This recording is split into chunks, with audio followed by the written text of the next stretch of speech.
Wis ya, PKT wis mulai ya. Bismillahirrahmanirrahim. Assalamualaikum warahmatullahi wabarakatuh. Waalaikumsalam warahmatullahi wabarakatuh. Alhamdulillahirabbil alamin. Wassalatu wassalamu ala asrofil anbiya'i wal mursalin wa ala alihi washabihi ajmain. Amma ba'du. Asyhadu an la ilaha illallah wa asyhadu anna Muhammadan abduhu wa rasuluh. La ilaha illallah wahdahu la syarikalah, lahul mulku wa lahul hamdu wa huwa ala kulli syai'in qadir. Rabbis shrahli sadri wa yassirli amri wahlul 'uqdatam min lisani yafqahu qawli. Amma ba'du. Yang terhormat dan yang kami hormati Bapak Haji, saya manggilnya malah bingung nih, Bapak Haji Harsoyo. Matur suwun Bapak sudah berkenan untuk bisa hadir kembali di Zoom Sabtu pagi pengajian Adem Jati. Alhamdulillah ini kalau tidak salah kali yang ketiga ya Pak Jarik. Beliau bisa hadir di Zoom kita pagi hari ini. Kemudian kami ucapkan juga banyak terima kasih kepada bapak-bapak, ibu-ibu dan teman-teman semua yang sudah berkenan untuk bisa join di pagi hari ini. Alhamdulillahirrahmanirrahim, puji syukur kita panjatkan kehadirat Allah Subhanahu wa Ta'ala atas segala rahmat, taufik, hidayah, inayahnya. Maka pada pagi yang mendung ini kita diberikan kesehatan, kesempatan, keberkahan sehingga bisa bergabung di Zoom Sabtu pagi pengajian Adem Jati. Sholawat serta salam tak lupa kita haturkan kepada junjungan kita Nabi Agung Muhammad Sallallahu Alaihi Wasallam beserta keluarga dan seluruh sahabat-sahabatnya yang telah memberikan manfaat dan syafaat pada kita manusia sampai akhir nanti. Ada sebuah petuah bijak yang saya dapatkan ketika saya bersilaturahmi bersowan di tempatnya Pak Haji Harsoyo. Terima kasih Bapak. Kata-katanya begini, ketika kamu diajak untuk melakukan kebaikan dan kamu mampu, jangan ditolak atau ditunda-tunda. Segera lakukan. Karena apa? Kesempatan mungkin tidak datang dua kali. Belum tentu ketika kita tunda, Allah memberikan usia yang panjang kepada kita. Matur suwun Bapak. Marilah pengajian pagi hari ini kita buka bersama-sama dengan membaca basmalah. Bismillahirrahmanirrahim. Untuk selanjutnya waktu kami persilahkan kepada Bapak Haji Harsoyo. Monggo Bapak. Assalamualaikum warahmatullahi wabarakatuh. Waalaikumsalam. Assalamualaikum warahmatullahi wabarakatuh. Waalaikumsalam. Innal hamdalillah nahmaduhu wa nasta'inuhu wa nastaghfiruh wa na'udzu billahi min syururi anfusina wa min sayyiati a'malina may yahdihillahu fala mudhillalah wa may yudlil fala hadiyalah. Asyhadu an la ilaha illallah wahdahu la syarikalah wa asyhadu anna Muhammadan abduhu wa rasuluh. Allahumma sholli wa sallim wa barik ala Muhammad wa ala alihi wa sahbihi ajmain. Amma ba'du. Ya ayyuhalladzina amanu taqullaha haqqa tuqatih wa la tamutunna illa wa antum muslimun. Bapak Ibu sekalian yang selalu dirahmati oleh Allah Subhanahu wa Ta'ala, semoga dan yang pertama dan utama, marilah kita selalu panjatkan puji syukur kita kehadirat Allah Subhanahu wa Ta'ala atas karunia yang diberikan kepada kita sekalian, sehingga pada pagi hari ini kita dapat bersama-sama berusaha untuk meningkatkan kedekatan kita kepada Allah Subhanahu wa Ta'ala. Kita bersama-sama belajar untuk selalu berusaha untuk mendekatkan diri kita kepada Allah Subhanahu wa Ta'ala. Dan marilah rasa syukur kita kepada Allah Subhanahu wa taala ini kita wujudkan dalam bentuk peningkatan taat dan takwa kita kepada Allah Subhanahu wa taala, yaitu berusaha semampu kita untuk menjalankan seluruh perintah-perintahnya yang mampu kita lakukan dan berusaha dengan sungguh-sungguh untuk meninggalkan apa yang dilarang oleh Allah Subhanahu wa taala. Dan marilah kita membiasakan untuk bersolawat kepada Nabi, karena Allah dan para malaikatnya pun bersolawat kepada Nabi. Semoga salam dan salawat selalu dilimpahkan kepada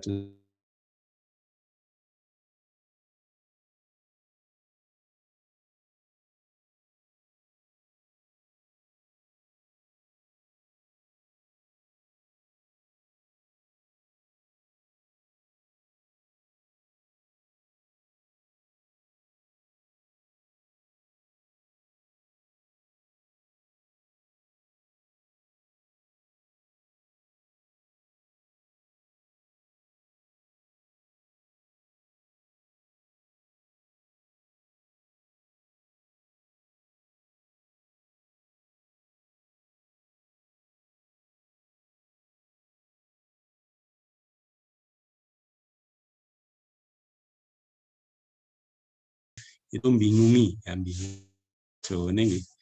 Artinya sangat risau dengan kondisi itu sehingga akhirnya dirujuk untuk dirawat di rumah sakit. Yang jadi masalah itu rumah sakitnya penuh, ya. Untuk perawatan isolasi COVID-19 itu penuh, ya, sehingga harus antri, sehingga memanfaatkan jalur-jalur yang ada gitu. Kemudian UI punya JIH sehingga ada jalur ke sana, akhirnya semua orang yang kenal dengan mereka-mereka yang punya hubungan di sana dimanfaatkan. Akhirnya dapat walaupun harus menunggu. Satu hal yang harus kita sadari bahwa kita harus memahami bahwa semua penyakit itu sudah menjadi bagian dari kita yang harus kita hadapi. Ya. Sehingga di dalam salah satu ayatnya banyak tentang penyakit itu, tentang sakit itu, diantaranya dalam surat Asy-Syu'ara ayat yang ke-80, ayatnya pendek tapi insya Allah memberikan makna yang besar. A'udzubillahi minasyaitonirrajim wa idza maridtu fahuwa yashfin. Dan apabila aku sakit, dialah yang menyembuhkan aku. Artinya bahwa semua penyakit itu kalau Allah mengizinkan untuk sembuh, insya Allah akan mudah disembuhkan. Sehingga saya mohon maaf bahwa dokter itu bukan penyembuh. Ya. Yang menyembuhkan adalah. Artinya semua itu semuanya akan seizin dari Allah Subhanahu wa taala. Karena logikanya kalau semua dokter bisa menyembuhkan, nggak ada orang yang mati, ya. Karena semua yang sakit disembuhkan. Tetapi adalah karena atas izin Allah Subhanahu wa taala. Oleh karenanya, maka dengan mendapatkan sakit itu ya kita harus kemudian makin mendekatkan diri kita kepada Allah Subhanahu wa taala. Karena dengan sakit itu berarti kita diingatkan oleh Allah Subhanahu wa taala, ya. Karena dengan sakit itu ada dua kemungkinan, kemungkinannya terus, ya, terus menghadap kepada Allah, yang kedua ya sembuh, ya. Dan saya punya saudara yang dokter juga kena COVID, ya ternyata tidak pilot Garuda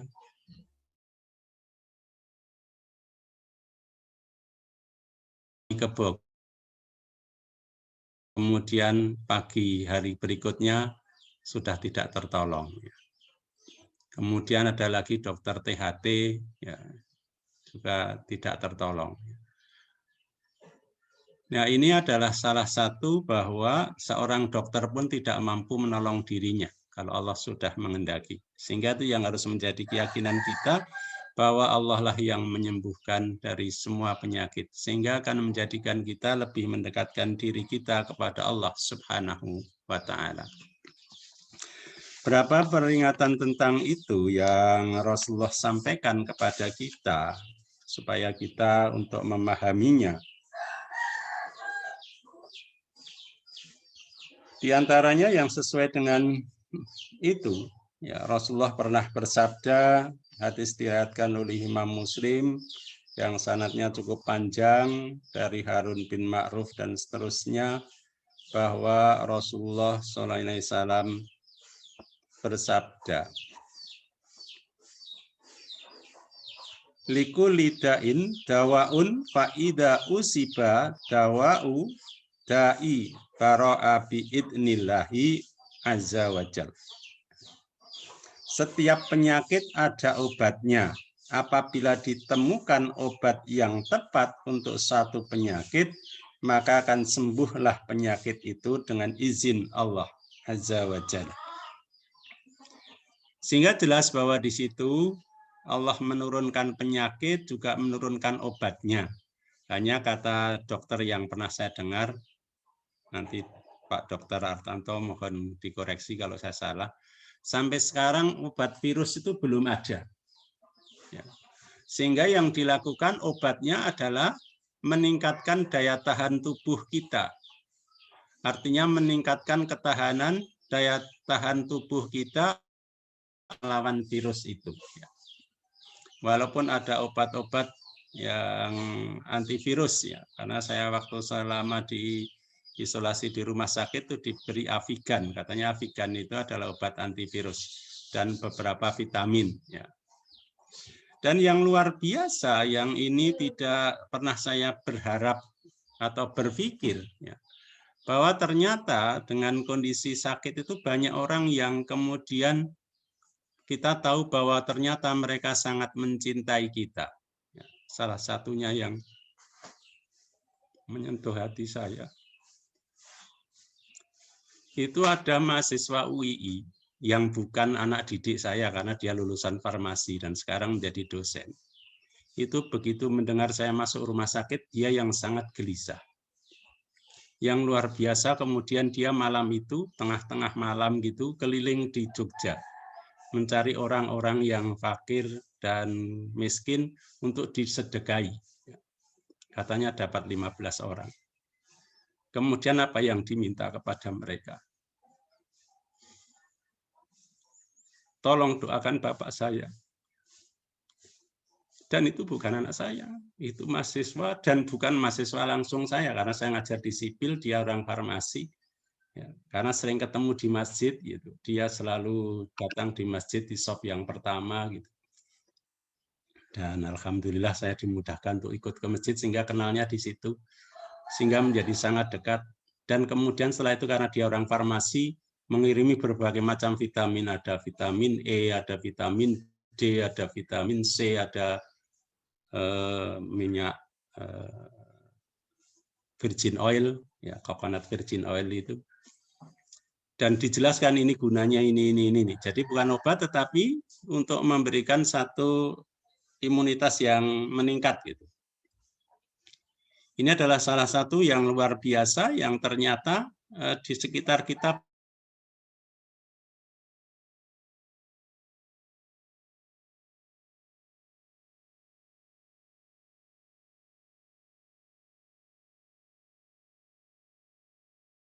hendaknya kita jangan segan-segan untuk berobat ya.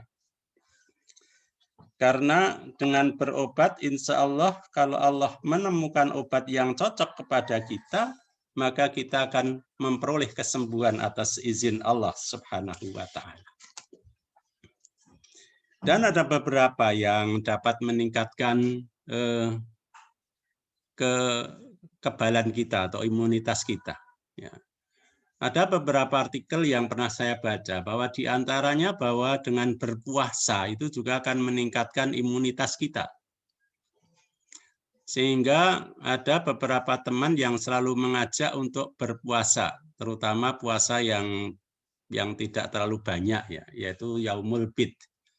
Yaumul Bid kebetulan dimulai Kamis kemarin, Kamis, Jumat, Sabtu ini. Mestinya ini hari terakhir 15.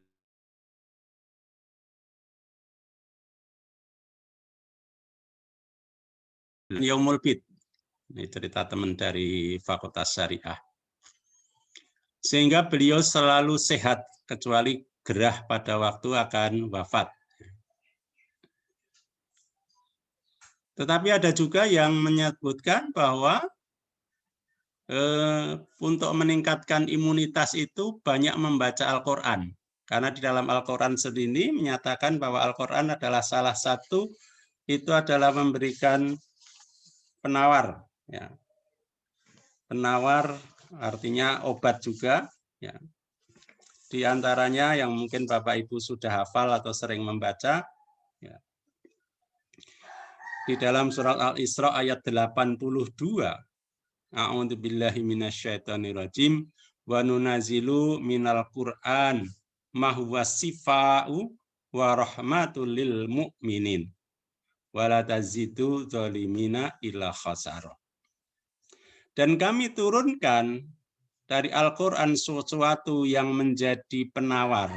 Jadi as-sifa itu ada yang menerjemahkan sebagai penawar, ada yang menerjemahkan obat, mungkin terjemahan yang lain mengatakan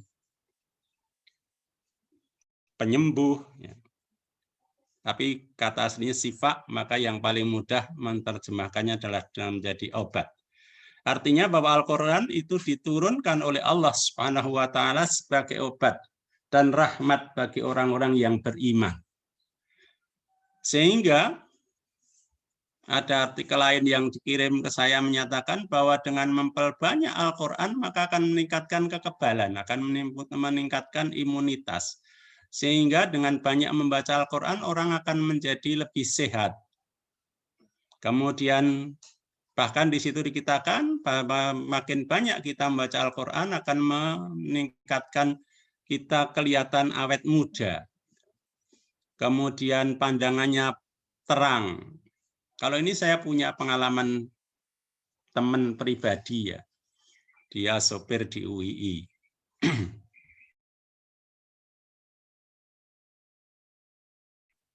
Pada waktu sebelum pensiun itu dia sudah +3, kemudian minnya 2. Setelah pensiun tidak punya pekerjaan dia untuk kesibukannya itu banyak membaca Al-Quran. Ya, bahkan seminggu itu sudah khatam. Apa yang terjadi? Kemudian dengan seringnya membaca Al-Quran, itu matanya minusnya hilang, positifnya juga hilang. Sehingga dia baca Al-Quran yang kecil-kecil, yang cetakan Madinah yang hijau kecil itu, tanpa kacamata. Tapi qadarullah dia sudah dipanggil oleh Allah Subhanahu wa Ta'ala. Insyaallah husnul khotimah.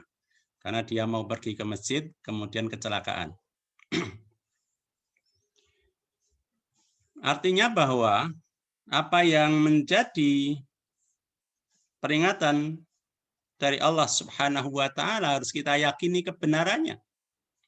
Maka salah satu di antaranya yang kita usahakan dengan cara keyakinan kita kepada Allah Subhanahu wa Ta'ala bahwa semua penyakit ada obatnya kecuali Allah menghendaki lain. Sehingga kita punya kewajiban untuk selalu berusaha untuk mencari obat-obat itu agar kita memperoleh kesembuhan. Sehingga mari kita lihat bahwa penyakit itu ada manfaat yang diperoleh.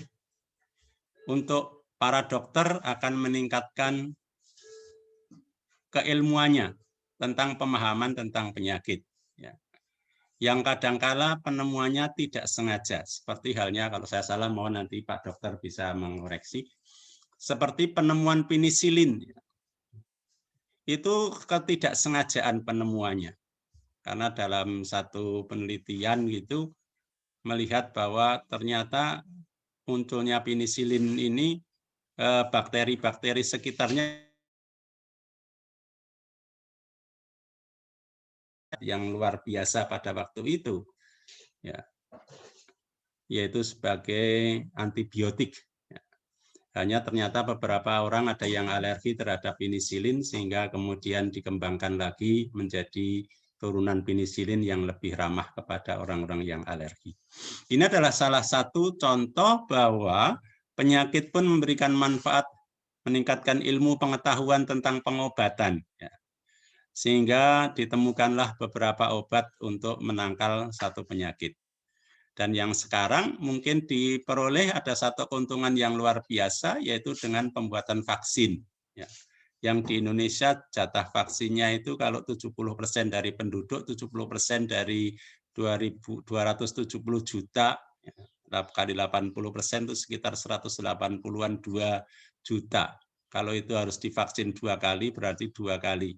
Ya, 364 juta vaksin dibutuhkan.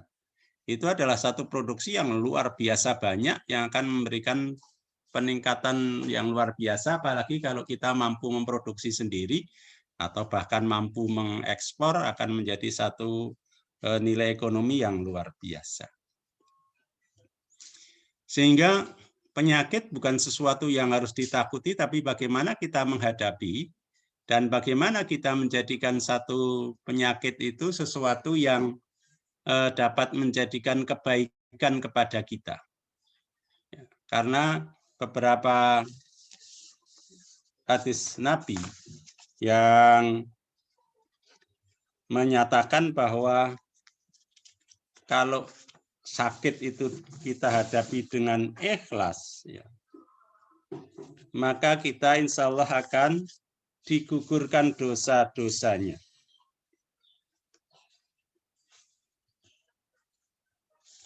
Mana ya? Di antaranya hadis yang diriwayatkan oleh Imam Muslim yang menyatakan, ma yusibul mu'mina min syaukatin fama fauqaha illa rafa'ahu Allahu biha darajah au hatta anhu biha khati'ah. Tidak ada satupun musibah atau cobaan yang menimpa seorang muslim berupa duri atau semisalnya, melainkan dengannya Allah akan mengangkat derajatnya atau menghapus kesalahannya. Kuncinya adalah di sini bahwa kita menerima musibah ataupun sakit ataupun penyakit yang kita derita itu dengan sabar. Mungkin beberapa waktu yang lalu telah disampaikan sabar oleh Pak.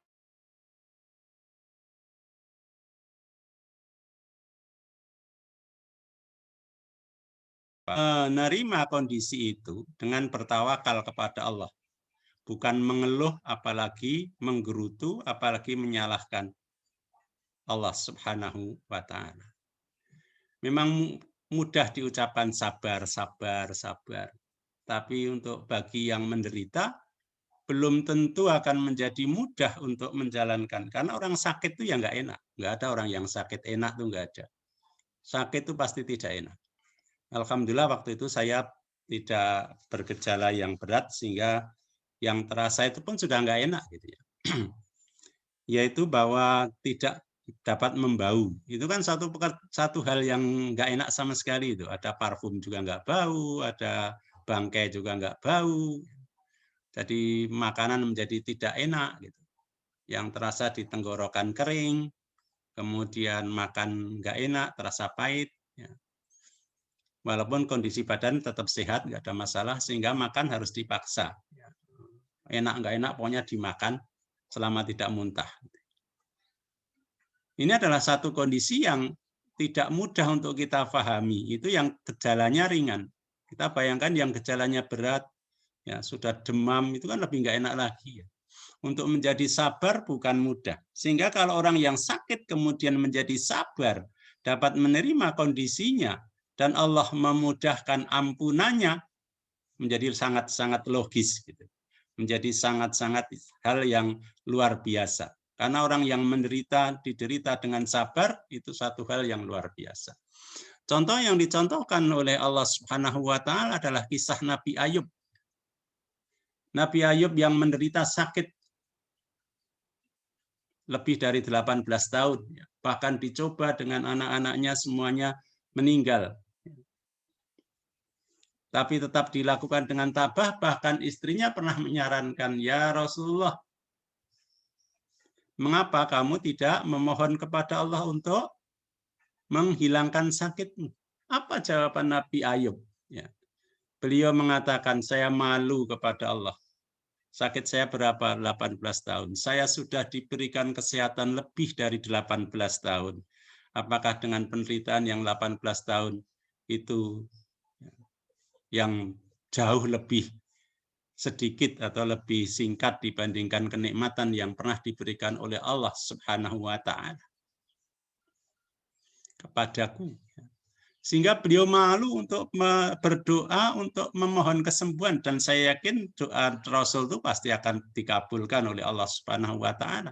Tapi beliau menerima sakit itu dengan sabar, dengan ikhlas, tidak mengeluh.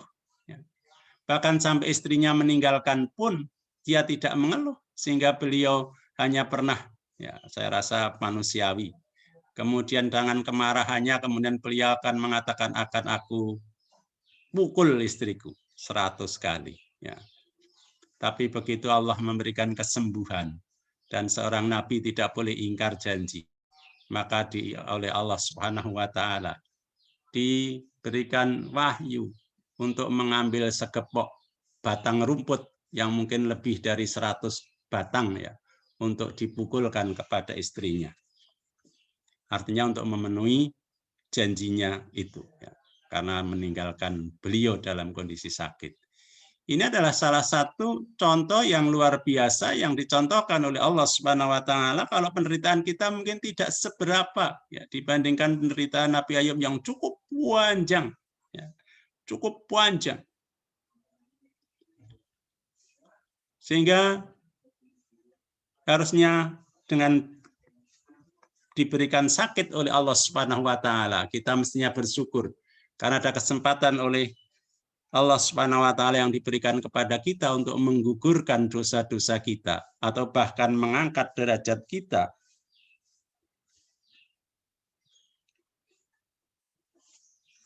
Hadis yang senada dengan itu yang diriwayatkan oleh Imam Bukhari dan Muslim menyatakan, ma min muslimin yusibuhu ada min maratin fama siwahu illa hattallahu bihi sayiatihi kama tahuttu syajaratu waraqaha. Tidaklah seorang muslim ditimpa suatu penyakit dan sejenisnya, melainkan Allah akan menggugurkan bersamanya dosa-dosanya seperti pohon yang menggugurkan daun-daunnya. Ini adalah salah satu yang dijanjikan oleh Rasulullah SAW kepada kita sekalian, bahwa dalam kondisi sakit kita harus tetap sabar dan ikhlas menderitanya, bukan mengeluh dan menggerutu, bukan mencari kesalahan yang lain. Justru disinilah Allah memberikan kesempatan kepada kita untuk memperoleh ampunan dari kesalahan-kesalahan kita. Bahkan ada hadis yang lain yang pernah saya baca, ya, dalam kondisi tertusuk duri pun, ya, Allah akan menggugurkan dosa-dosanya. Ya. Tusuk duri itu kan kecil, artinya sakit menderita yang tidak besar pun Allah akan memudahkan kita mengampuni dosa-dosa kita karena kita sabar dan ikhlas menerima sakit yang kita derita. Saya coba membaca tentang berita tambahan penderita COVID pada hari kemarin 29. Itu bertambah 13.802, satu jumlah yang masih luar biasa banyak. Sehingga bagi kita harus menjadikan satu peringatan pada kita. Bagaimana kita harus menjadikan ini satu usaha untuk ikut menjaga sebagaimana yang telah pemerintah lakukan, yaitu untuk menghindarkan penularan wabah ini kemana-mana. Karena sekarang nampaknya yang pada 20 Maret tahun lalu itu diketahui 2 orang, ya, sekarang sudah meningkat sehari 13.000, bahkan tanggal 16 Januari kalau nggak salah itu 14.244 orang tambahan. ini adalah satu jumlah yang cukup besar menurut ukuran saya. Walaupun dibandingkan dengan yang lain mungkin masih kecil, bandingkan India kan dengan US lah. Tapi satu jumlah yang cukup besar, dan beberapa cerita tentang itu bahwa rumah sakit sudah penuh ya untuk khusus isolasi. Maka ini adalah satu hal yang harus kita lakukan untuk menghindarkan itu. Sehingga beberapa hadis yang dapat kita gunakan dan juga digunakan untuk menjadikan kita berhati-hati. Di antaranya adalah hadis yang diriwayatkan oleh Imam Bukhari dan Muslim dari Usamah bin Zaid yang menyatakan bahwa qala Rasulullah sallallahu alaihi wasallam ta'una ayatu rizzi ibtalallahu azza wa jalla bihi nasan min ibadi fa idza sami'tum bihi fala tadkhulu alaihi wa idza waqa'a bi aradin wa antum biha fala tafiru minhu. Taun atau wabah penyakit menular adalah suatu peringatan dari Allah Subhanahu wa ta'ala untuk menguji hamba-hambanya dari kalangan manusia. Maka apabila kamu mendengar penyakit itu berjangkit di suatu negeri, janganlah kamu masuk ke negeri itu. Dan apabila wabah berjangkit di negeri tempat kamu berada, jangan pula kamu lari daripadanya. Maka istilah di kita mungkin lockdown ya. Jadi kalau orang yang di situ sudah terjadi wabah, maka orang yang ada di dalam daerah wabah tidak boleh keluar, dan orang yang dari luar tidak pernah masuk, tidak boleh masuk. Ini pernah terjadi pada waktu Khalifah Umar bin Khattab radhiyallahu anhu bersama beberapa sahabat akan pergi ke daerah Syam. Dan ternyata di daerah Syam itu terjadi taun, terjadi wabah. Wabah yang terjadi pada masa itu adalah wabah kolera. Ada yang mengatakan kolera, atau artinya sakit perut. Ya. Kemudian Khalifah Umar ini memutuskan untuk kembali. Ya. Maka sahabat-sahabat ada yang menanyakan, ya Amirul Mukminin, apakah engkau akan menghindar dari takdir Allah? Maka Amirul Mukminin menjawab, kita lari dari takdir Allah yang satu ke takdir yang lain. Sebagaimana kalau saudara atau kalau kamu mempunyai unta dan akan digembalakan, ada dua lembah, yang satu lembahnya adalah tandus, yang satu subur, maka mana yang akan kau pilih? Maka tentu saja akan memilih yang subur. Sehingga lari dari takdir satu ke takdir yang lain. Ini adalah salah satu pengamalan dari apa yang disampaikan oleh Rasulullah, bahwa bagi mereka yang mengalami kondisi taun, maka hendaknya dia menjaga tidak keluar dari daerahnya, dan orang-orang yang masih sehat maka hendaknya tidak memasuki daerah yang sedang terjadi wabah. Sehingga beberapa waktu yang lalu kemudian banyak masjid yang ditutup, tidak digunakan untuk jamaah, tidak digunakan untuk Jum'ah, ya. Jamaah Jum'ah dengan alasan itu. Ya. Sehingga kemudian beberapa waktu kemudian boleh digunakan dengan menjaga jarak, sehingga softnya kemudian diberi jarak satu dengan yang lain dengan bersilang-silang, ya, untuk menghindarkan mudah tertularnya penyakit, ya, dan selalu menggunakan masker untuk menjaga tidak mudahnya droplet untuk menjangkau orang lain. Ya. Karena berdasarkan penjelasan para dokter bahwa jarak aman adalah antara 2 meter. Ya. Artinya droplet nggak sampai. Ya. Kemudian dengan ditutup masker, maka akan menghindarkan droplet keluar. Ya. Ada yang menyatakan dengan menutup masker, maka efektivitasnya sekitar 97% masker yang medical masker. Ya. Kalau masker kain itu efektivitasnya lebih rendah, sekitar 86%. Ya. Sehingga monggo kita ikut menjaga itu, ya, sehingga diharapkan bahwa kondisi ini segera dapat berakhir kalau di antara kita semuanya menjaga sehingga penularan itu terhenti. Kemudian yang kedua adalah meningkatkan imunitas, dan salah satu di antaranya yang dilakukan untuk meningkatkan imunitas adalah dengan vaksinisasi, ya, dengan penyuntikan vaksin untuk meningkatkan, untuk menumbuhkan kekebalan. Kemudian yang kedua yang saya dengar dari penjelasan para ahli medis, bahwa di antara yang keduanya adalah dengan donor plasma bagi yang pernah menderita COVID-19. Ya. Sehingga kalau kita lihat jumlah yang sembuh sudah beribu-ribu, kalau di antara mereka mau mendonorkan, gitu, maka akan ikut membantu, ya, mempercepat penyembuhan bagi mereka-mereka yang menderita sakit. Ya.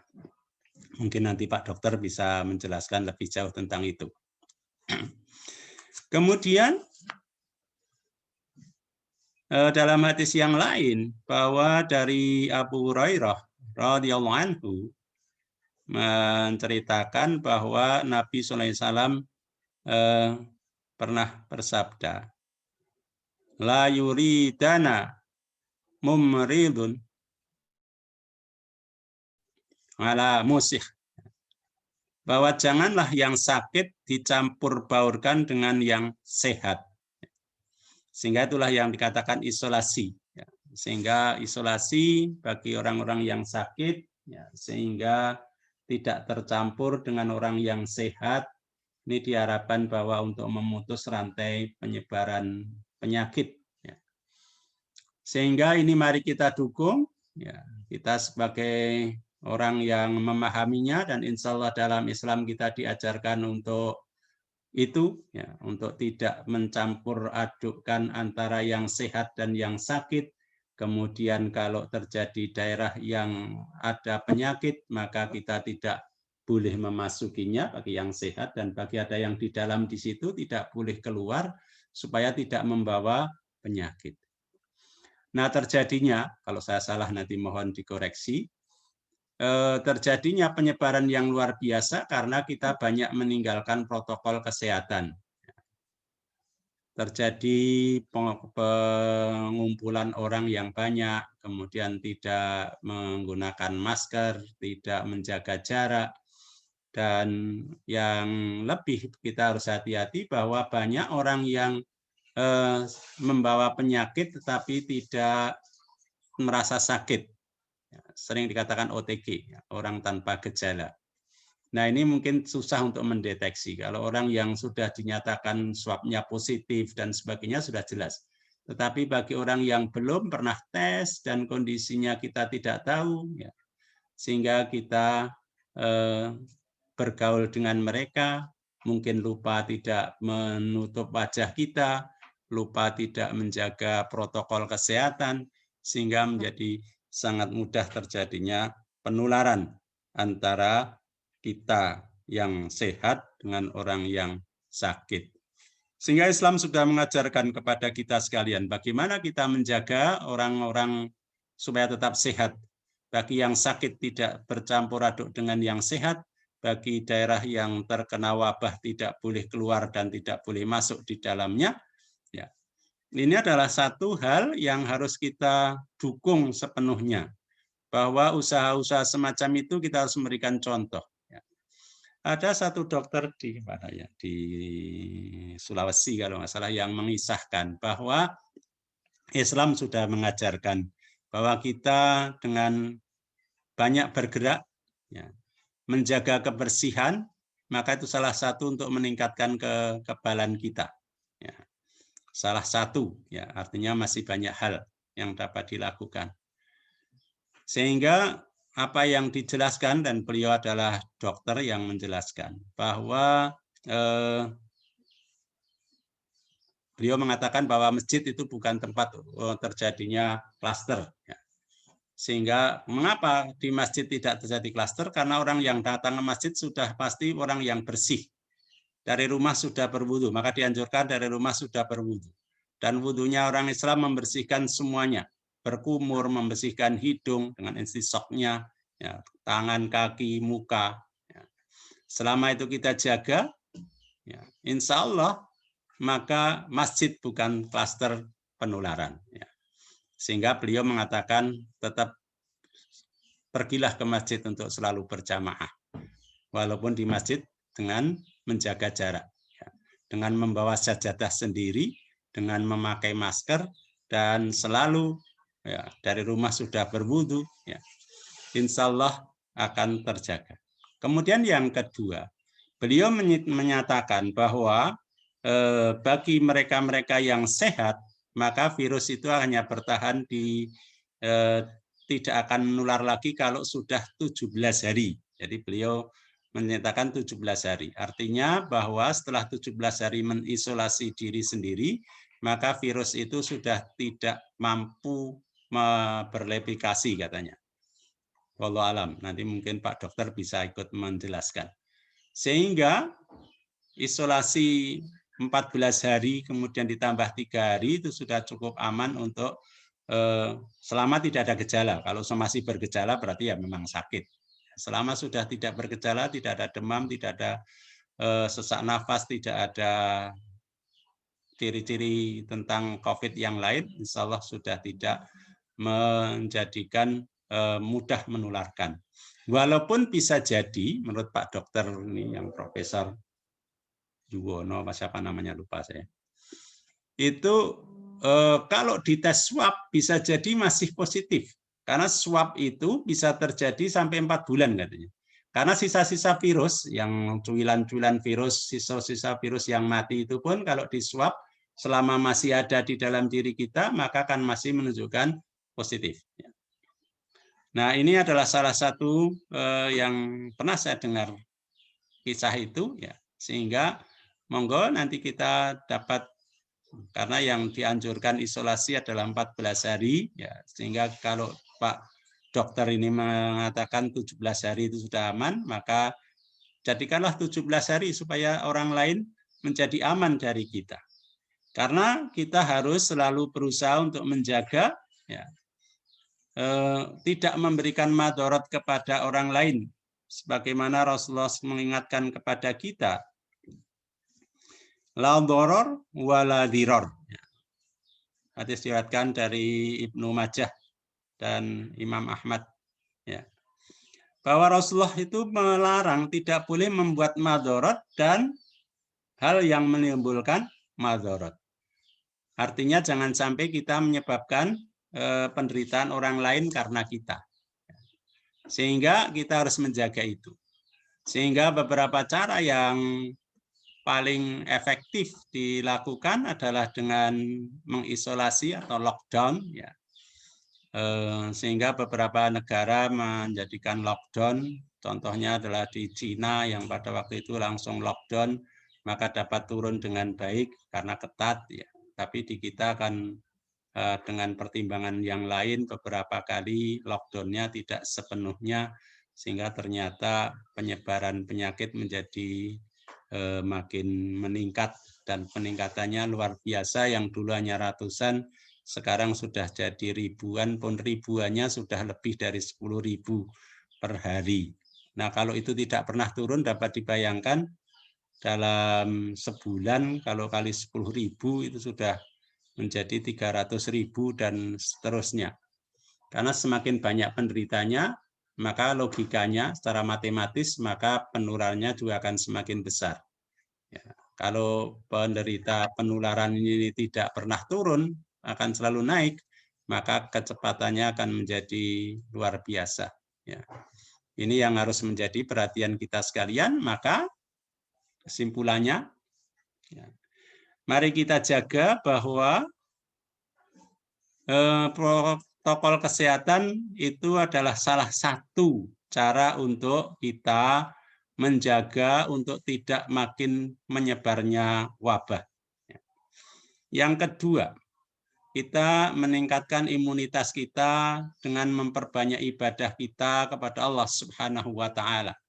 Di antaranya banyak membaca Al-Quran, kita memahami Al-Quran. Ya, kita baca seayat dua ayat dengan kita baca terjemahnya sehingga kita memahami apa yang dimaksudkan oleh Allah Subhanahu wa Ta'ala. Karena membaca saja sudah dapat pahala, ya, 1 huruf 10 kebaikan, apalagi kalau beberapa huruf, beberapa ayat, dan kita memahami, maka insya Allah akan memudahkan kita untuk memperoleh petunjuk dari Allah Subhanahu wa Ta'ala. Karena Quran diturunkan adalah sebagai hudalinas, sebagai petunjuk bagi manusia, wal furqan, dan menjadi pembeda dari yang batal dan yang hak. Sehingga mari kita perbanyak membaca sehari 2 ayat, mungkin pagi seayat, sore seayat, atau lebih dari itu. Kita pahami, insya Allah apa yang diajarkan kepada kita akan meningkatkan ketaatan kita kepada Allah Subhanahu wa Ta'ala. Bagi yang sehat, mari kita biasakan berpuasa setidak-tidaknya 3 hari dalam sebulan. Kalau masih kuat lagi, bisa dengan Senin Kemisnya. Masih hebat lagi, masih mampu lagi, maka puasa terbaik, puasa sunnah adalah puasa Nabi Daud, yaitu sehari berbuka, sehari berpuasa. Dan dari beberapa yang saya pahami, saya punya teman, saya pernah mengajak, mari kita biasakan berpuasa. Teman ini punya kecenderungan DM, ya, gula, ya, penyakit gula. Beliau itu kalau tidak puasa seminggu tidak puasa maksudnya, sama sekali, itu gula darahnya sekitar 400.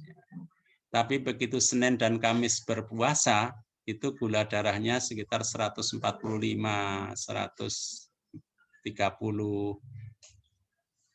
Dan di beliau mengatakan, saya kalau berbuka dan sahurnya ya makannya makan biasa saja, artinya tidak diet gitu. Seminggu cukup 2 kali, ya, artinya Senin dan Kamis itu sudah mampu menjaga gula darah. Itu pengalaman teman, ya, karena istrinya perawat sehingga tiap hari dia tes sendiri gitu kadar gula. Begitu tidak puasa meningkat sampai 400 gitu. Tapi begitu seminggu puasa 2 kali, gula darahnya terkendali menjadi sekitar 145, 150. Ini adalah manfaat lain dari ketaatan kita kepada Allah Subhanahu wa Ta'ala. Tapi jangan dibalik, ya, jangan ibadah kita supaya sehat, tapi ibadah kita betul-betul lillahi ta'ala dalam rangka pengabdian kita kepada Allah Subhanahu wa Ta'ala. Sebagaimana yang selalu kita ungkapkan dalam sholat kita, iyyaka na'budu wa iyyaka nasta'in. Hanya kepadamulah kami beribadah dan hanya kepadamulah kami mohon pertolongan. Maka niatkan semua ibadahnya semata-mata dalam rangka ibadah kita kepada Allah Subhanahu wa Ta'ala. Adapun Allah memberikan hidayah dan memberikan barokah, memberikan rahmatnya dengan kita sehat, itu adalah salah satu daripada pahala di dunia yang diberikan oleh Allah Subhanahu wa Ta'ala karena ketaatan kita kepada Allah Subhanahu wa Ta'ala. Oleh karenanya, mari kita selalu berusaha untuk meningkatkan ibadah kita kepada Allah Subhanahu wa Ta'ala semampu kita. Yang diperintahkan oleh Allah adalah semampu kita, yang kita masih mampu. Karena kalau umur kita atau karena kondisi kita sudah tidak mampu berpuasa, maka dapat dilakukan ibadah dengan cara yang lain. Bahkan ibadah puasa yang wajib pun kalau kita tidak kuat lagi, tidak harus kita lakukan. Boleh diganti dengan fidyah kalau kita mampu. Tetapi kalau kita fidyah pun tidak mampu, maka tidak harus berpuasa, bahkan orang yang membayar fidyah kita dapat menerimanya. Islam tidak mempersulit kita, tetapi memudahkan kita. Tetapi harus kita lakukan dengan sungguh-sungguh hanya karena Allah Subhanahu wa Ta'ala, agar kita memperoleh kebaikan, tidak hanya kebaikan dunia, tetapi juga kebaikan akhirat kelak insya Allah. Itulah yang dapat saya sampaikan. 1 jam kurang 10 menit karena tadi jam berapa tadi ya? 5.40. Kalau ada pertanyaan, monggo. Kalau saya dapat menjawab, akan saya jawab. Kalau tidak mampu saya jawab, insya Allah akan saya tanyakan kepada ahlinya untuk dapat disampaikan pada pertemuan yang lain. Kalau berkenan, mungkin Pak Dr. Artanto bisa menambahkan apa yang saya keliru, mungkin dapat dikoreksi, yang perlu dapat ditambahkan tambahan-tambahannya untuk menjaga wabah yang sekarang masih, menurut saya masih merajalela ini dapat kita tekan sebaik-baiknya. Kurang lebihnya mohon maaf. Billahi taufik wal hidayah. Wassalamualaikum warahmatullahi wabarakatuh. Waalaikumsalam warahmatullahi wabarakatuh. Matur suwun Bapak Haji Harsoyo atas tausiahnya. Monggo Pak Dr. Artanto bisa di respon nggih. Nggih, monggo Pak Dr. Assalamualaikum warahmatullahi wabarakatuh. Waalaikumsalam. Jadi seperti sudah yang sudah banyak disampaikan, memang untuk saat ini memang sebetulnya obat untuk virus seperti tadi sudah disampaikan oleh beliau itu memang belum ada. Jadi yang walaupun istilahnya antivirus itu hanya untuk menahan istilahnya perkembangan dari virusnya, tapi tidak mengobati dari virusnya. Sifatnya hanya bisa menahan. Jadi memang kalau yang tanpa gejala sebenarnya tidak ada pengobatan khusus. Kalau yang ada bergejala ya diterapi sesuai gejalanya. Nah, kalau yang sakitnya berat maka disupport dengan misalnya pernafasannya. Kalau yang berat sekali sampai dimasukkan ke ruang rawat intensif, ya didukung dengan alat bantu nafas, dibantu oksigenasinya dengan ventilator dan bisa lewat pembuluh darah, ya, jadi darahnya dibantu oksigennya dimasukkan langsung ke darah, seperti itu. Jadi memang obat virusnya sendiri belum ada, itu istilahnya ya antivirus itu menahan aja, menahan perkembangan virusnya, tapi itu sebetulnya belum bisa dikatakan sebagai obat.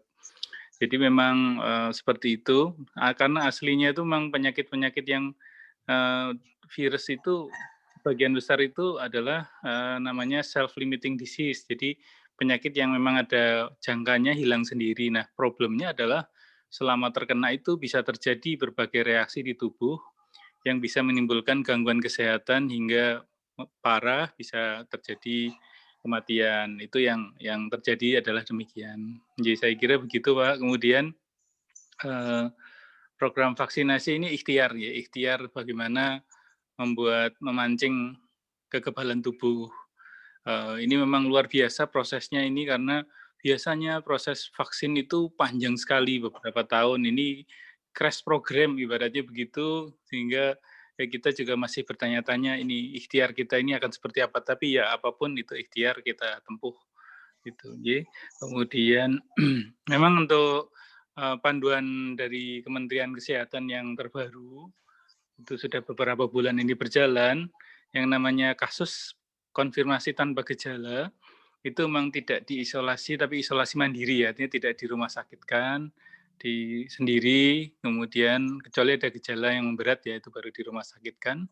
Kemudian memang 10 hari tanpa pemburukan, tanpa gejala tambahan itu sudah dinyatakan bebas. Jadi bahkan tidak perlu di-swab lagi. Itu yang aturan yang berlaku sejak peraturan Menteri Kesehatan yang kelima, sudah sejak 3 bulan, 4 bulan yang lalu itu demikian. Jadi dianggap setelah 10 hari, kalau kasus tanpa gejala maka dia tidak lagi menularkan begitu. Memang benar tadi bahwa swab itu bisa sampai lama. Ya. Jadi salah satu kasus di tempat kami itu sampai hampir 3 bulan itu swabnya masih positif terus. Lalu tadi memang dikatakan bahwa ada yang namanya fragmen dari virus yang masih ada kalau di swab begitu. Nah sekarang kita punya ukuran baru adalah namanya CT value. Kalau CT value-nya tinggi berarti kadar virusnya itu sudah rendah. Sehingga ada fragmen virus tapi sudah tidak menularkan lagi.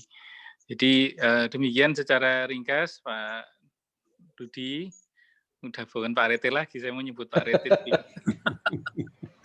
Mungkin yang bisa kami ringkas, jadi ngaten Pak Dudi, matur nuwun nggih. Jadi, Assalamualaikum. matur nuwun, alhamdulillah pencerahannya Pak Dokter. Nah, yang saya pengen bertanya itu katanya sekarang yang model baru, yang terbaru itu nggak sakit, nggak kenapa-kenapa itu, terus kita mendeteksinya gimana itu Pak Dokter itu? Iya baik, jadi kalau yang tidak ada gejala apa-apa, berarti memang jadi gini, salah satu teorinya itu memang istilahnya ada faktor genetik bagaimana kita bereaksi terhadap masuknya virus. Jadi sebetulnya kalau yang tanpa gejala itu asal kita hidup sehat, sendiri sebetulnya. Mungkin sebagian di masyarakat kita juga ada yang terpapar positif tanpa gejala, tidak tahu, dan akhirnya sembuh sendiri seperti itu. Artinya hilang sendiri virusnya, seperti tadi. Karena basisnya penyakit virus itu kan self-limiting disease, artinya dia akan hilang sendiri.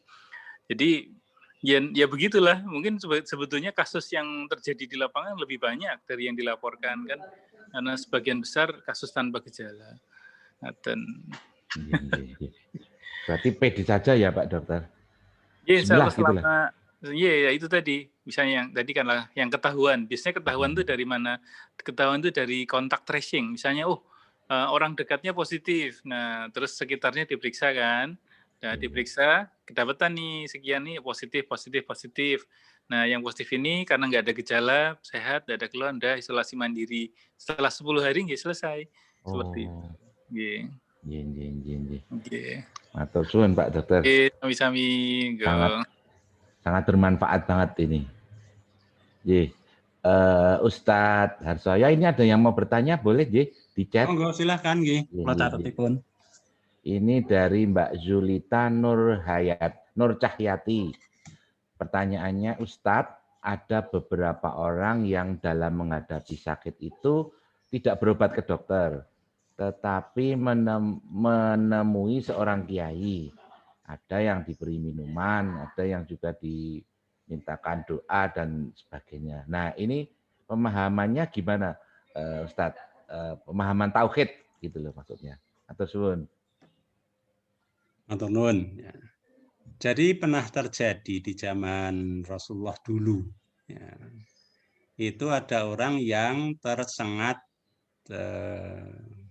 kalajengking apa gitu ya. Kemudian oleh sahabat itu dibacakan Al-Fatihah.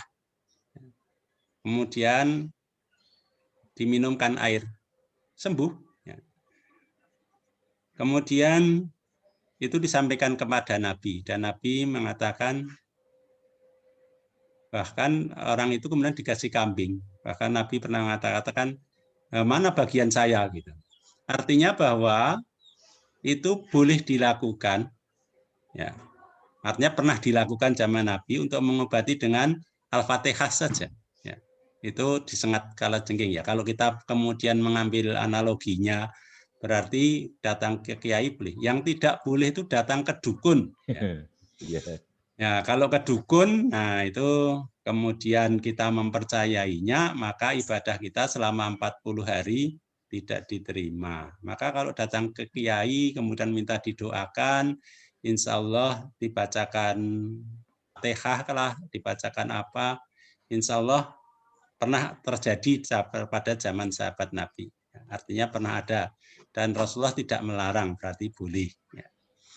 Tetapi kalau ke dukun, mohon tidak, ya, jangan ke dukun, karena kita dilarang pergi ke dukun. Kalau kita mempercayainya, maka ibadah kita selama 40 hari itu tertolak. Ngaten Mas Rudi. Iya, matur suwun Bapak. Begitu ya, Mbak Julita. Iya, terima kasih Pak Ustadz. Kalau ke tempatnya Ponari, Ustadz? Maka janganlah. Yang bijinya dicemplong di air. Kasih batu itu ya. Moga kalau ada yang mau bertanya lagi, silakan.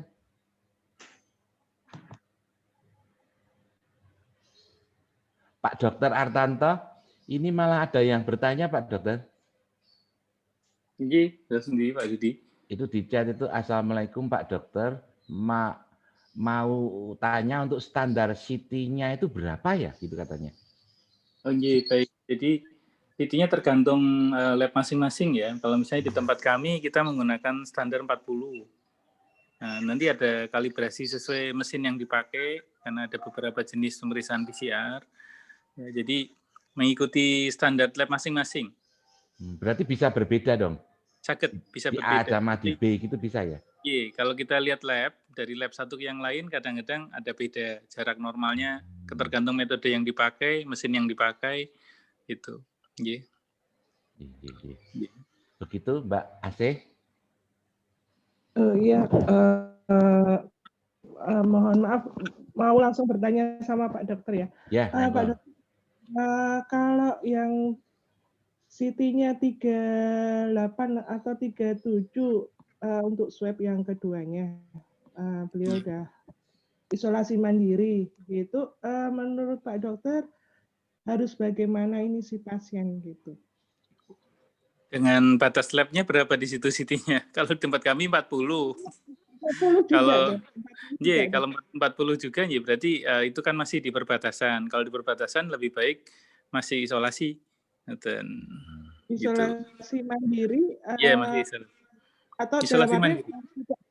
Tidak berkumpul dengan keluarga atau masih tidak keluar rumah, bisa berkumpul dengan keluarga atau masih isolasi sendiri, benar-benar sendiri di kamar, nggak boleh? Iya, jadi prinsipnya isolasi mandiri kan sebetulnya menjaga jarak ya, dengan yang lain untuk mengurangi transmisi. Jadi ya, kalau ketemu kita di rumah, misalnya ketemu harus menjaga jarak sama masing-masing agem pelindung, sehingga potensi transmisinya diminimalkan, kan begitu. Itu prinsipnya begitu sebetulnya. Jadi misalnya di beberapa negara kasus yang positif, misalnya beberapa di lingkungan rumah sakit ya, karena keterbatasan tenaga dokter yang positif tanpa gejala itu tetap masuk kerja. Syaratnya APD-nya harus baik, yang lain yang ketemu juga harus pakai APD yang baik. Itu sampai begitu. Di kasus pada waktu di Italia, pada waktu parah-parahnya itu begitu. Teman-teman di sana begitu. Gitu. Dan itu perlu untuk swab lagi nggak, Dok? Dan maksudnya dari gejala gitu kan, udah isolasi mandiri dan swab yang kedua 37. Kalau atau setelah nunggu berapa hari lagi untuk swab gitu, Dok? Biasanya kalau sudah diulang begitu, biasanya kemudian 1 minggu diulang lagi. 5 hari sampai 7 hari diulang lagi. Lebih aman begitu. Oh, memang harus diulang. Ya, lebih aman begitu kalau yang CT value-nya cenderung masih di tinggi, rendah atau di batas itu. Oh, iya. Ya sudah. Paham. Matur nuwun. Salam. Matur suwun Pak Dokter. Jadi intinya kalau isolasi mandiri itu sendiri ya, Dok. Kalau di rumah ada 4 orang apa 5 orang berarti yang lainnya ya tetap harus dipisah gitu kan, Dok? Ya, lebih aman begitu karena kan kalau di rumah orang kan kecenderungan tidak pakai masker, Pak. Iya. Gitu kan kalau di rumah kalau maskeran terus kan biasanya nggak nyaman gitu. Karena itu. Kalau memang harus ketemu pas dilala apa ya itu pakai masker masing-masing, kemudian jaga jarak, intinya sebetulnya mencegah transmisi ke yang lain. Iya. Paham. Matur suwun Pak Dokter. Gitu. Monggo kita buka sesi bertanya lagi. Kalau ada yang mau bertanya, monggo silakan. Saya boleh bertanya, Om Dudi? Boleh sekali, monggo. Pak Ustadz Harsoyo.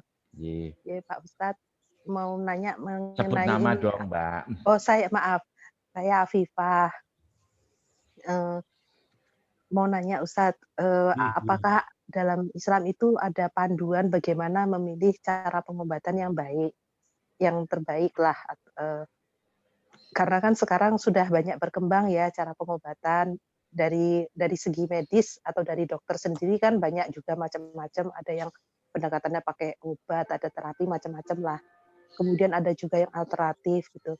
Nah, apakah ada panduan yang istilahnya kita yang kurang ilmu pengobatannya ini bisa memilih cara pengobatan yang di Islam itu juga dianggap lebih afdol gitu, Ustaz? Terima kasih. Kalau kita melihat bahwa dari hadis beberapa yang menyatakan bahwa semua penyakit itu ada obatnya, hanya tadi untuk virus obatnya belum ketemu, ya. Maka tentu saja berarti ada perintah untuk mencari obat itu.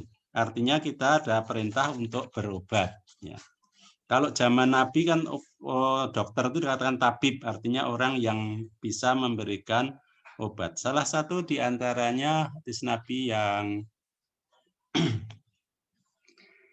diriwayatkan oleh Imam Ahmad mengatakan, kuntu inda Nabi sallallahu alaihi wasallam wa ja'atil a'rab faqala ya Rasulullah ana tadawa faqala na'am ya ibadallah tadawau fa innallaha azza wa jalla lam yadha da'an ila wada'a lahu sifaan ghaira da'in wahid.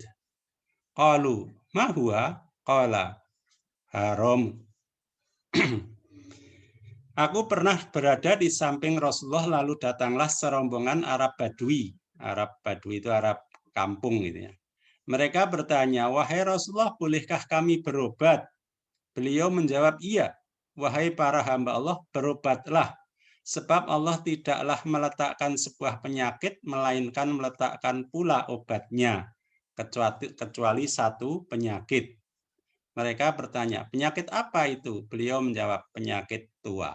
Ya, jadi yang tidak ada obatnya itu tua. Sehingga kalau ibu-ibu sering dapat iklan untuk menjadikan awet muda, itu kalau menurut hadis ini nggak cocok lah. Ya, kalau tua umurnya 80 ya tetap 80, nggak bisa dikorting jadi 60 ya.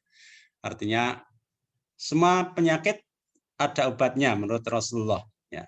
Kalau belum ketemu itu adalah tugas para dokter dan para farmakologi untuk mencari obatnya. Ya. Sehingga tadi ada yang diceritakan tentang obat virus itu hanya untuk mencegah supaya penggandaannya tidak begitu cepat, artinya menahan supaya tidak merajalela gitu ya. Ya untuk mencoba untuk menanggulanginya. Sehingga yang diperintahkan Rasulullah secara umum, artinya kalau kita sakit ya berobat. Ya, kalau kita sakitnya sakit penyakit medis, ya hendaknya berobat ke medis. Kalau penyakitnya salah urat, ya ke tukang pijat gitu. Karena kalau salah urat ke dokter biasanya beda penanganannya. Kemudian ada beberapa yang lain yang menggunakan ruqyah. Saya rasa di dekatnya Mas Dudi ada Ustadz Fadlan ya, yang sangat terkenal. Nah, monggo mana yang cocok dengan itu ya. Kalau penyakitnya penyakit medis, ya hendaknya ke medis. Kalau penyakitnya karena salah urat, ya ke tukang pijat. Kalau ada hal lain yang sekiranya bukan medis dan bukan urat, ya di mana yang sesuai. Tapi dengan catatan jangan ke dukun tadi. Ya. Jadi kalau harus ke kiai, ya kita minta ke kiai, ke ustadz gitu. Tetapi kalau untuk urusan medis hendaklah ke medis ya, jangan medis ke tukang urut ya, nggak cocok ya. Atau sebaliknya. Sehingga saya rasa ibu bisa memilah dan memilih sesuai dengan kondisi sakit ya. Sebagai contoh, saya punya tetangga ya, yang menurut saya orang ini sakit gitu. Dan sakitnya itu sakit yang bukan medis dalam arti medis seperti infeksi gitu. Sehingga waktu saya katakan begitu, dia langsung periksa ke dokter, semuanya bagus gitu. Tapi maksud saya dia ada kelainan yang mungkin sembuhnya itu dipijat gitu. Tetapi dia salah tangkap sehingga merasa ya sehingga nggak bisa jalan sampai sekarang. Karena menurut saya itu mestinya dipijat karena ada sesuatu yang menurut saya itu sembuhnya dengan cara pemijatan gitu, artinya membetulkan urat-urat yang nggak benar gitu. Dan baru-baru ini mengikuti saran baru dipijat dan membaik gitu. Ya, ini tapi sudah terlalu lama, sudah 3 tahunan baru dipijat sekarang, jadi ya sudah sangat terlambat menurut ukuran saya. Tapi lumayanlah beliau kemudian mau menerima saran itu. Itu adalah salah satu contoh. Ya, mudah-mudahan Ibu memahami apa yang saya sampaikan. Jadi berobat itu adalah wajib. Kita kalau sakit berobat itu wajib. Karena Rasulullah menyatakan kita wajib berobat. Kecuali satu penyakit yang tidak bisa diobati adalah penyakit tua. Ya, kalau penyakit yang lain insya Allah kalau belum ada obatnya hanya belum diketemukan. Tapi insya Allah suatu saat akan diketemukan. Demikian Bu, kurang lebihnya mohon maaf. Nggih, matur nuwun Ustaz. Ini ada yang bertanya lagi Ustaz di chat. Monggo. Assalamualaikum dari Mbak Dewi Azam. Ustadz, apa hubungannya sedekah dengan kesehatan? Begitu Ustadz pertanyaannya. Baik, jadi kalau saya tidak salah, kalau nanti ada yang salah mohon dikoreksi. Jadi ada yang seseorang itu diperintahkan sebelum berdoa itu untuk bersedekah dulu. Ya, silahkan bersedekah kemudian baru berdoa.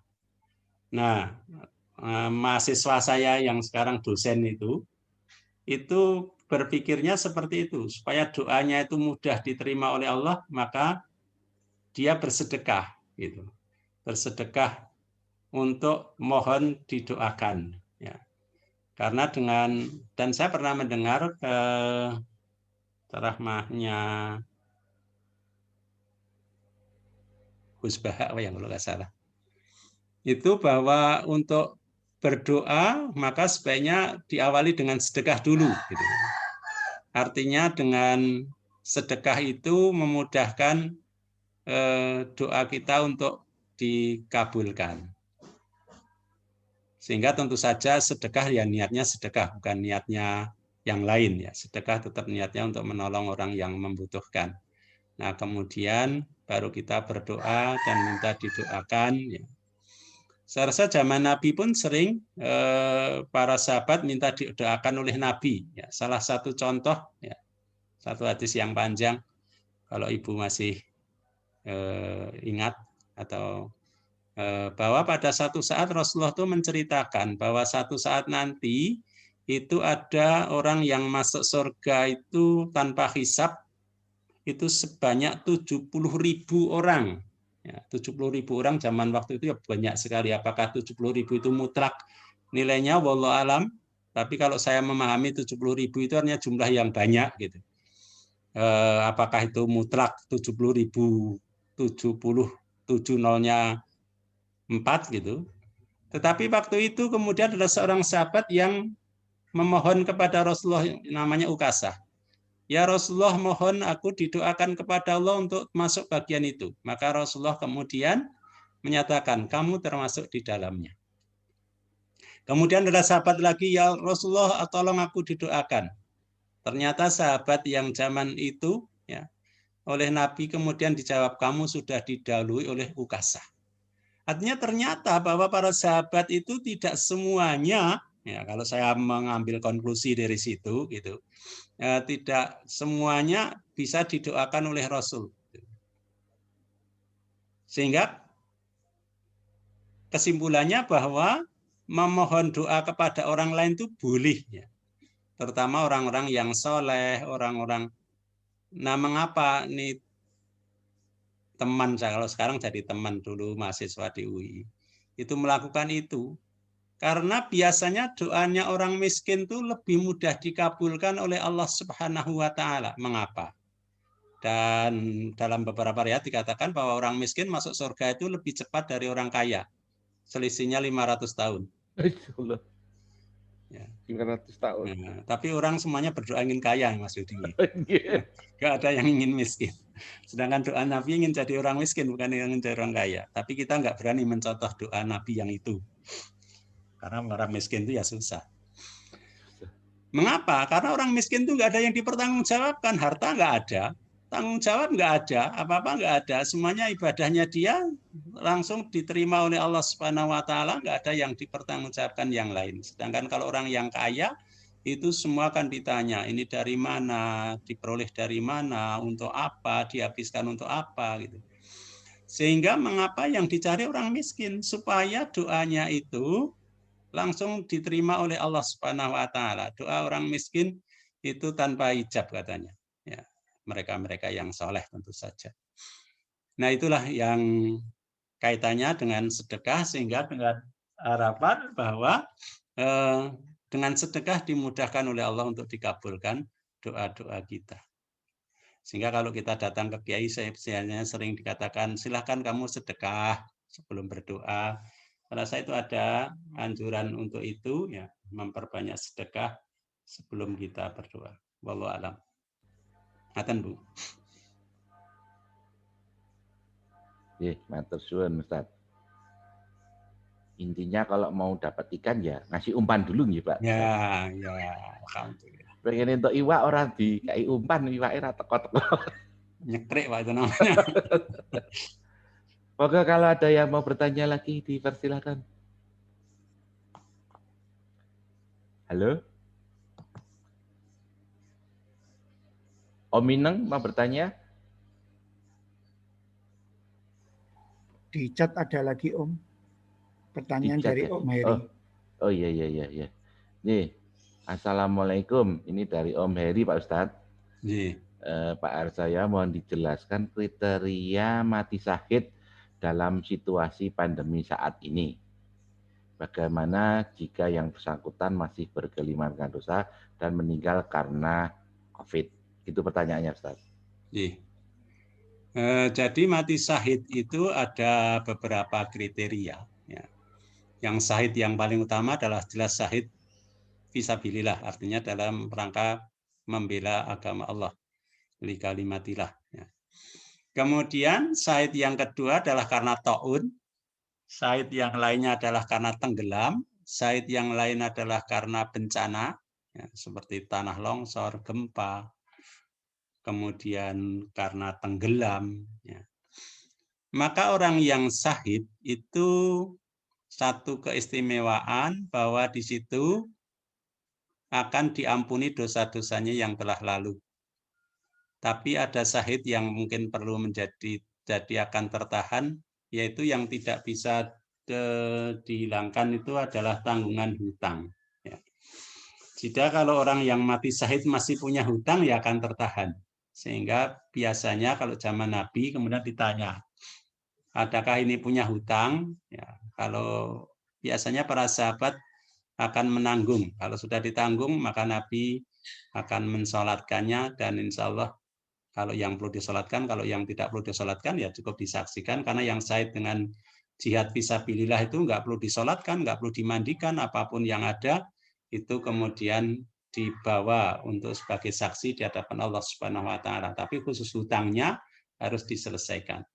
Saya rasa dari situ dapat dikiaskan bahwa selama hutang-hutangnya sudah terlunasi, insya Allah semuanya akan diampuni oleh Allah Subhanahu wa taala. Karena itu janji Rasulullah bahwa termasuk yang korban taun itu adalah syahid. Ya. Dan kalau kita sakit tadi, bahwa sakit itu adalah menggugur dosa. Bisa jadi karena sakitnya kemudian dosanya sudah bersih, dan kalau beliau wafat karena taun, karena wabah, maka sudah menjadi mati syahid yang bersih. Sehingga orang yang tidak meninggal tanpa sakit itu biasanya orang-orang yang memang amalnya sudah luar biasa. Seperti halnya kita lihat orang baru membaca Al-Quran beberapa tahun yang lalu ya di Jawa Timur, ya itu baru Isra Mi'raj kalau nggak salah. Baru baca Quran langsung jatuh meninggal. Ya. Berarti kan tanpa sakit itu.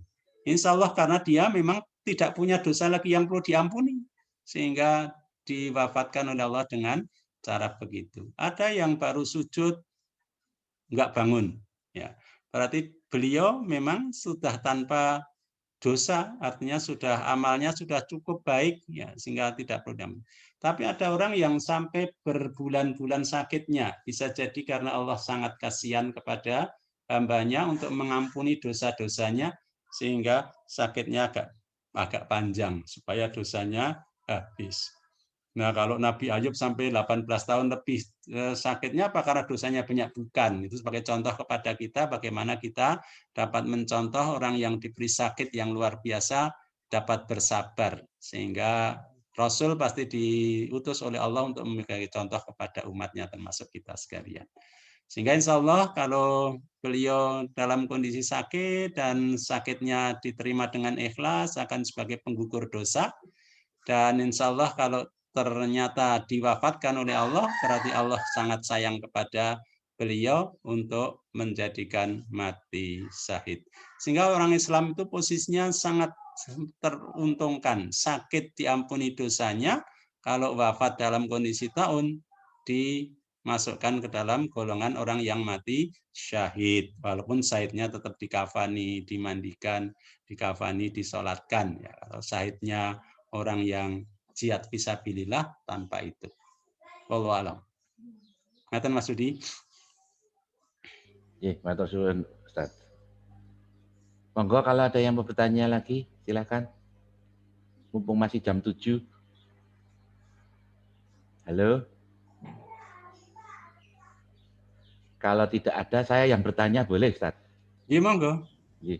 Tadi kan Ustadz bilang untuk meningkatkan imun kita harus banyak berpuasa, membaca Al-Quran dan lain-lain.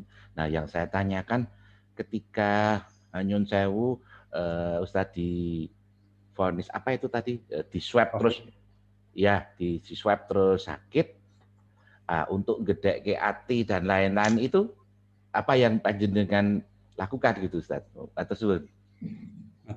Jadi waktu itu saya mendengar kena COVID gitu positif gitu. Ya. Kalau orang biasa masih ngedrop kan, aduh begitu. Saya alhamdulillah gitu. Ya Allah. Nah, berarti kalau sakit Allah mengampuni dosa-dosa saya gitu.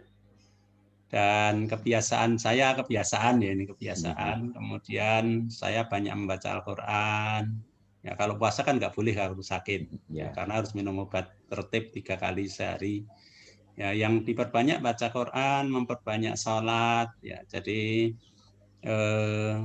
karena harus isolasi di rumah sakit kan nggak boleh kemana-mana. Waktu di rumah sakit, di rumah juga begitu. Sehingga sholat rawatib, sunnah rawatibnya juga tertib gitu. Jadi sebelum subuh 2 rakaat, sebelum duhur 4 rakaat, setelah duhur 2 rakaat, atau setidak-tidaknya sebelum duhur 2 rakaat. Kemudian habis maghrib 2 rakaat, habis isya 2 rakaat, nanti bangun malam sholat malam gitu. Sekuatnya, kalau kuat 11, kalau nggak kuat ya sekuatnya, kuatnya hanya 2 atau 3. Dengan witir ya sekuatnya, memperbanyak ibadah dan memperbanyak baca Al-Quran itu biasanya sehari 1 juz gitu. Kemudian apa ya, karena nggak ada kegiatan yang perlu dilakukan itu. Kemudian kalau di rumah ada buku-buku baca sarahnya Riyadhus Shalihin semacam itu untuk menambah ya pemahaman dan untuk menambah pengamalan.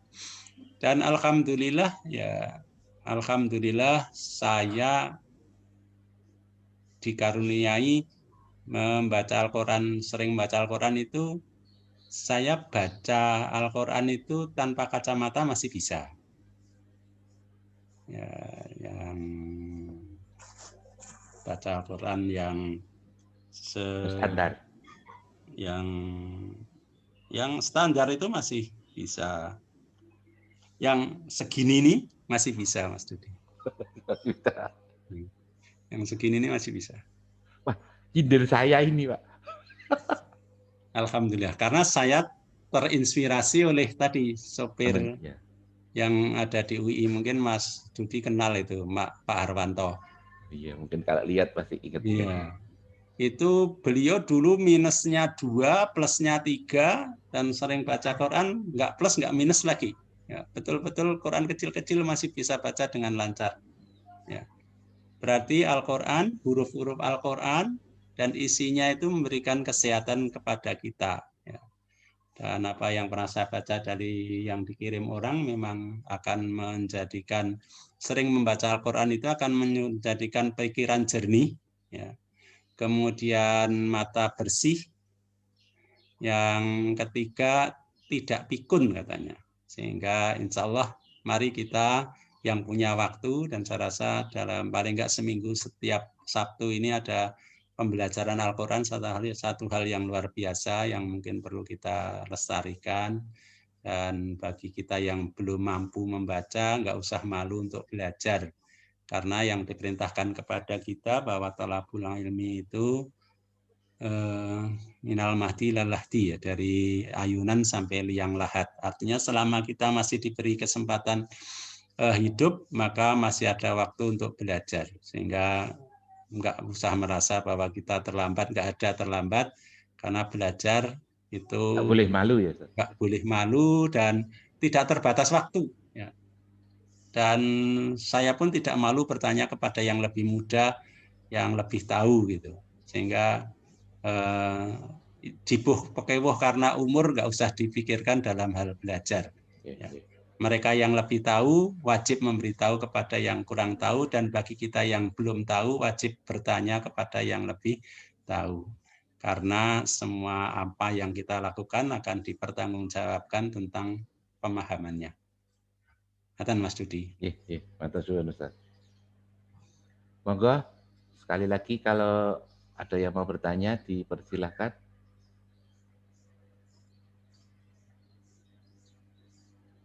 Kalau tidak ada berarti dipimpin doa saja ya Ustaz. Ji, insyaallah. Oh iya, sebelumnya Pak Carik Sotrek. Monggo Bapak Ibu dipersilahkan Zoom-nya dibuka ya, biar ada arsip buat kita. Monggo kita tunggu. Alhamdulillah di pagi hari ini meningkat. Kalau biasanya kita 60 sampai 65, hari ini tadi 71, 72. Alhamdulillah. Siap? Yuk. Oke. 1, 2, 3.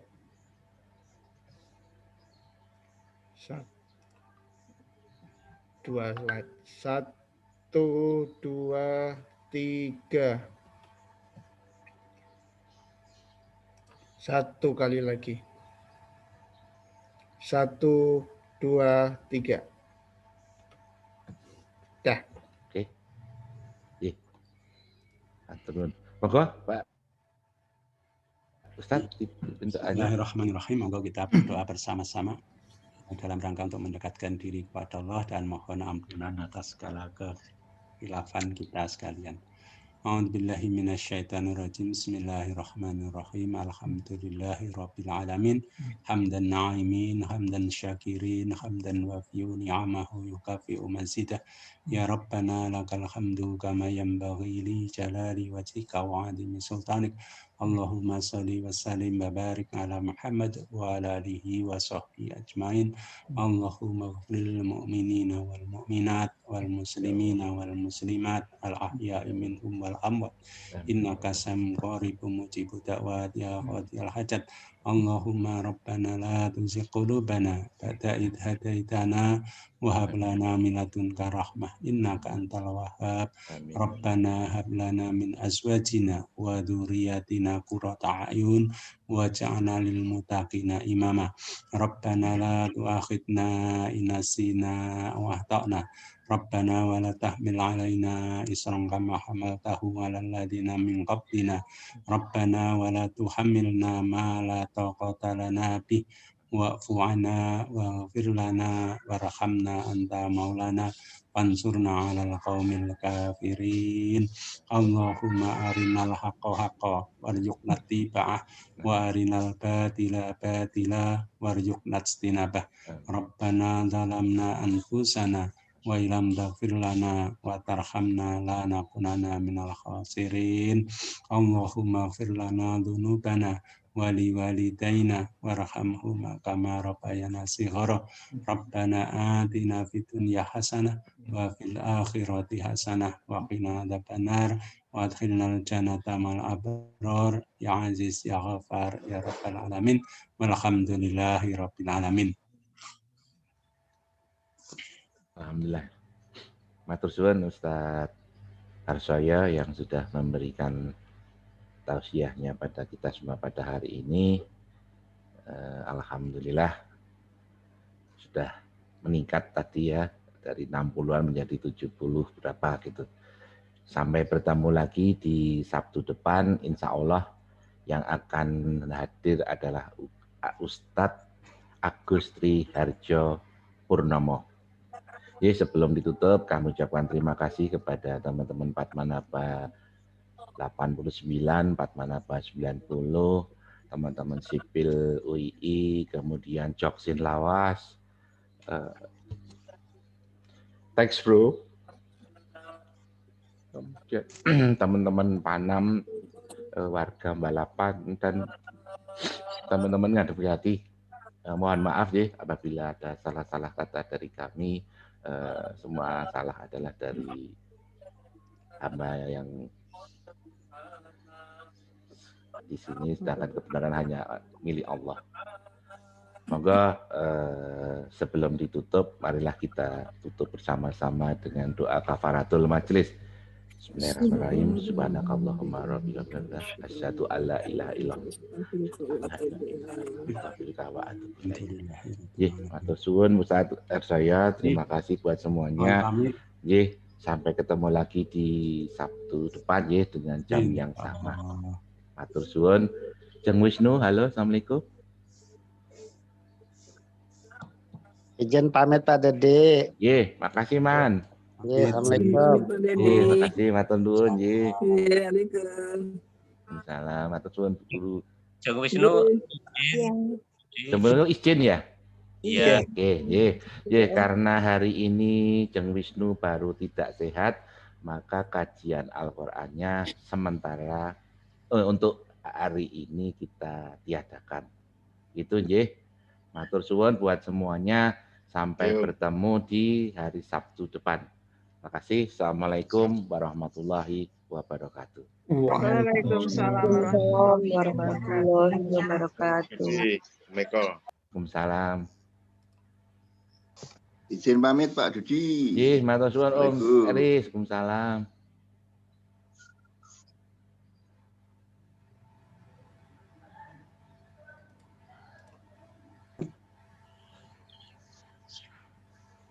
Jeng Wisnu sih kurang fit. Ya, moga-moga cepat sembuh lah. Amin. Iya. Sambil ngobrol